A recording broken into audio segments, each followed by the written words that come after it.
Jadi manusia itu tidak bisa menyelamatkan dirinya sendiri. Dan Allah itu juga adalah Allah yang kudus, Allah yang adil, yang menghukum setiap pelanggaran, yang menghukum setiap dosa yang dilakukan oleh ciptaannya. Sehingga manusia yang telah berbuat dosa itu harus dihukum, dan hukumannya itu adalah akan mengalami kematian. Ada dua kematian yang akan dialami oleh umat manusia yang berdosa kepada Allah. Yang pertama, dia akan mengalami kematian di dunia ini.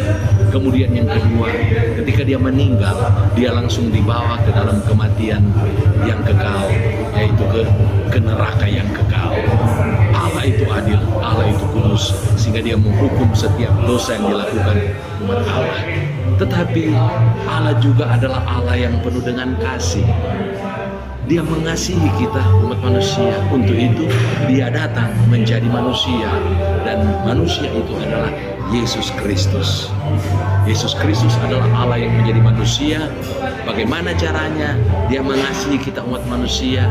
Bagaimana caranya dia menyelamatkan kita umat manusia? Dengan cara dia mati di atas kayu salib. Dia memikul dosa-dosa kita di dalam tubuhnya, di kayu salib. Dia menanggung dosa kita, semua dosa-dosa manusia ditimpakan kepada Yesus. Dan pada hari yang ketiga dia bangkit dari kematian. Kemudian dia naik ke sorga, dia menyediakan rumah bagi kita di sorga yang mulia. Caranya bagaimana supaya rumah itu kita miliki di sorga? Caranya bagaimana supaya kita bukan dihukum ke dalam neraka, melainkan kita beroleh rumah di sorga yang mulia.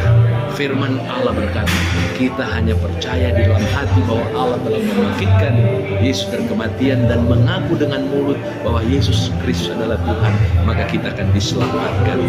Jadi itulah yang dilakukan oleh Tuhan Yesus dalam kehidupan kita manusia. Hanya percaya kepada Yesus, mengaku dengan mulut bahwa Dia adalah Tuhan, dan bertobat dari dosa-dosa Bapak Ibu, maka dosa-dosa Bapak Ibu akan diampuni, akan diselamatkan. Setelah mendengarkan Injil ini, apakah Bapak mau percaya kepada Yesus dalam hati Bapak? Apakah Bapak mau mengaku dengan mulut bahwa Yesus adalah Tuhan dan mengaku dosa-dosa? Puji Tuhan. Tuhan memberkati Bapak. Mari kita satukan hati, kita berdoa. Bapak bisa mengikuti kata-kata saya dalam berdoa. Terima kasih Tuhan, aku percaya Engkau dalam hatiku, dan aku mengaku dengan mulut bahwa Engkau adalah Tuhan, dan aku berdoa, ampuni dosa-dosaku, dan aku menerima Engkau sebagai juru selamatku secara pribadi. Dalam nama Yesus, amin. Puji nama Tuhan. Tuhan memberkati.